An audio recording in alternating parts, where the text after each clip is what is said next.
healthcare natin. Tayo mga mamamayan, hindi ba nagbabayad naman tayo ng tax, ng premium natin to be part of PhilHealth? But why is it still so bad? Ginagawa naman natin yung responsibility natin as mamamayan to get a better healthcare. Then it goes back to institutions, accountability. Bakit hindi nagagawa ng PhilHealth yung trabaho niya? May sobra palang pera, bakit hindi ini-improve yung mga packages na dapat nakukuha natin as mamamayan? Napainom ka ba nung kinlira si Secretary Recto?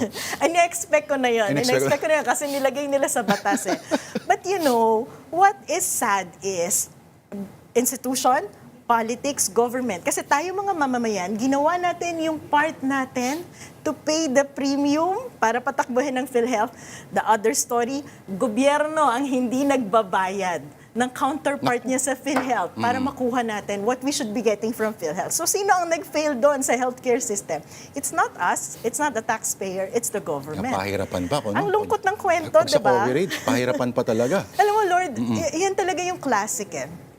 The story of PhilHealth. Kasi ang pangako ng PhilHealth, lahat ng mga Pilipino, dapat wala ng problema sa healthcare. Yung mga Pilipino na kayang magbayad ng tax, ng premium ng healthcare, pasok, di ba? Tapos lahat ng mga mamamayan na hindi kayang magbayad ng premium nila ng tax, gobyerno yung magbabayad. In-implement natin, lahat enrolled. Pero sino lang ang nagbabayad? Ang nagbabayad lang, yung mamamayan. Yung gobyerno, kinukuhanan pa ng pera yung PhilHealth. So paano yan mag-work? Tapos proud pa sila na may natipid sila. Oo. So sino yung hindi tumupad sa kontrata, sa usapan na dapat magbabayad, popondohan ng isang universal health insurance? Gobyerno. Interesting na binringing up pa yung topic na yan. Kasi may kinalaman din dito, sabi ng World Bank, yung isa raw sa mga pinakamalaking barriers to those sa emerging middle class segment not moving to the secure middle class ay yung lack of high quality jobs. At may kinalaman dito healthcare kasi they're just one sickness away from poverty. Yeah. Ako nga UP professor, diba? I'm one sickness away from poverty kasi nga hindi nagpo-function maayos yung ating health insurance system. Diba? Magkasakit ka lang, ang dami ng gastusin na kailangan mong ipaglaan. Yung savings natin, minsan nag-iipon tayo, not because pinaghahandaan natin yung retirement natin sa Pilipinas, nagkakaroon ka ng savings, pinaghahandaan mo yung pagkakasakit. Andiyan na ba yung infirmary Buti nga, nag-upgrade na yun. Oo, at least, Uy, diba? marami na kaming libreng healthcare na nakukuha sa infirmary. In fairness. In fairness. At marami na rin namang improvement sa PhilHealth. But it's still not the universal healthcare that you're expecting. Ngayon pa lang, siglang masigla at mainit na mainit ang usapan sa social media. Dito sa isang member ng PhilHealth, 25 years nagbabayad ng premium, tapos na ospital, less than 24 hours na ospital. Diba? Sumakabilang buhay, ayaw bayaran ng PhilHealth yung gastos kasi less than 20. Ano ba namang klaseng insurance yan? Diba? Kailangan pa nating umabot sa punto na magkaroon ng ganitong crisis, issue, bago pagtuunan ng pasyente. Paano ito ayusin? So may policy na tayo? Meron tayong policy. In theory. Ano pa ito? Yung application na lang? Dapat libre.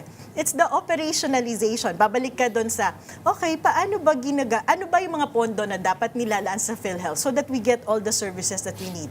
Alam mo, according sa batas, naka-earmark na dyan yung mga ilang porsyento ng syntaxes natin. Hindi nabibigay. Naka-earmark dyan ilang porsyento ng PAGCOR. Budget ng PCSO, naka-earmark din for PhilHealth. Ang daming sugarol na nagsakripisyo ng pera nila. Para mapondohan ng PhilHealth. Maraming manginginom ang sinakripisyo yung mga atay nila at mga baga. Pero hindi nakakarating sa PhilHealth. Ngayon, pagdating naman sa services, kung hindi mo i-adjust yung actual costing, meron tayo ngayon dyan sa PhilHealth, di ba? Yung parang, pwede ka na ng outpatient services, may mga lab, etc., etc. Bakit hindi sumasali yung mga pribadong clinics at hospital? Napaka-limited. Kasi napakaliit ng budget na inalign sa kanila. Hindi naaayon sa market. So kung ako yung doktor, bakit ako sasali? May delay na sa payment, hindi pa market rate. So magre-rely ngayon tayo sa mga government hospitals, barangay health centers na mag-provide ng service na to. Sabi ng PhilHealth, punta kayo sa barangay, clinic nyo, dyan, pwede nyo yung outpatient. Pagpunta mo doon, according sa PhilHealth, dapat may lab na ako, ganyan, 'di ba? Pap smear kapag mga nanay, ganyan, lahat ng check. Ay ma'am, pasensya na, wala kaming laboratory, wala kaming x-ray machine. So, on paper, nandyan lahat ng serbisyo, in reality, you don't really get it.